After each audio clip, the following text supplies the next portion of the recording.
The 10th edition of Rhapsody, the flagship annual fundraising event, organized by Tenmoli Memorial Trust, was held at Sir Mutha Venkata Subba Rao Concert Hall in Chennai, bringing together artists, actors, cancer survivors, and members of the public in support of underprivileged cancer patients.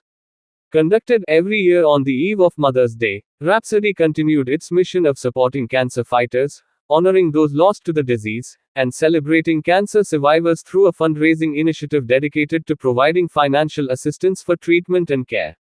The milestone edition featured a series of performances by leading personalities from the Tamil entertainment industry.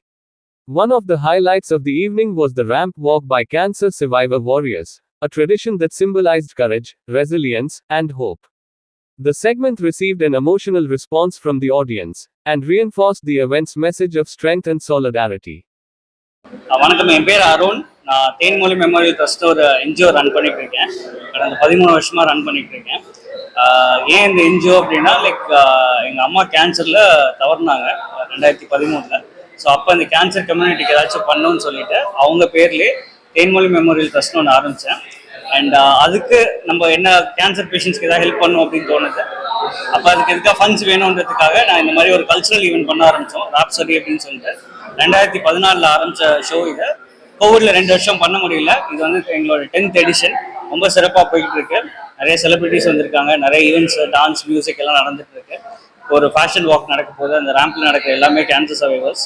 So இந்த ஈவெண்ட்ல race பண்ணுற எல்லா funds, இது ticketed event, அதில் race பண்ணுற எல்லா ஃபண்ட்ஸுமே cancer காஸ்க்காக போகுது. இந்த ஈவெண்ட்ல வந்த எல்லாருக்கும் ரொம்ப தேங்க்ஸ். Actually thank you. ஆமாம். ஸோ இப்போ நாங்கள் வந்து டிஃப்ரெண்ட் ப்ராஜெக்ட்ஸ் வச்சுருக்கோம். ஒன்று வந்து ஹாஸ்பைஸ் போவோம், டெர்மினல் கேன்சர் பேஷண்ட்ஸ், அதாவது கடைசி காலத்தில் இருக்க கேன்சர் பேஷண்ட்ஸை போய் மீட் பண்ணுவோம். அவங்களுக்கு வந்து காசோ இல்லை ஒரு 1 லட்சமோ இல்லை ஒரு மட்டன் பிரியாணி கொடுத்தாலும் அவங்களுக்கு எந்த யூஸும் கிடையாது. அவங்களுக்கு வந்து யார்ட்டாவது மனசு விட்டு பேசணும், கிஃப்ட் ஆஃப் டைம்னு சொல்றது, அதை நாங்கள் போய் கொடுப்போம். குவாலிட்டி டைம் அவங்க கூட ஸ்பெண்ட் பண்ணுறது. அண்ட் அவங்களுக்கு தேவையான டாய்லெட்ரிஸ், நியூட்ரிஷன் சப்போர்ட் இதெல்லாம் பண்ணுவோம். அண்ட் குழந்தைங்களுக்கு வந்து ட்ரீட்மெண்ட் சப்போர்ட் பண்ணிட்டு இருக்கோம். அடல்ட்ஸ்க்கும் ட்ரீட்மெண்ட் சப்போர்ட் பண்ணுறோம். இப்போ கவர்மெண்ட் ஸ்கீம்ஸ் கவர் ஆகாத சில விஷயங்கள், அதாவது 2வது ஸ்கேன் உடனே எடுக்கணும், அந்த மாதிரி விஷயங்கள் அது எல்லாமே நம்ம கிட்ஸ்க்கு பண்ணுறோம். இது இல்லாமல் வானுலான்னு சொல்லிட்டு ஒரு ப்ரோக்ராம் ஸ்டார்ட் பண்ணோம். அது இந்த கவர்மெண்ட் ஹாஸ்பிட்டலில் ட்ரீட்மெண்ட் எடுக்கிற குழந்தைங்கள ஃப்ளைட்டில் கூட்டிகிட்டு போகணும். இங்கேருந்து பெங்களூர்லேருந்து திருப்பி சென்னை வரணும். இது எதுக்குன்னா அவங்களுக்கு ஒரு எக்ஸ்பீரியன்ஸ், ஒரு ஃப்ளைட்டில் போகிற எக்ஸ்பீரியன்ஸ் வந்து கொடுக்கறதுக்காக பண்ணுற ஒரு ப்ரோக்ராமாக இருந்துச்சு. இதில் அவங்களும் நிறைய விஷயங்கள் தெரிஞ்சுப்பாங்க, வெளியே அட்மாஸ்பியர் எப்படி இருக்குன்னு பார்க்குறது.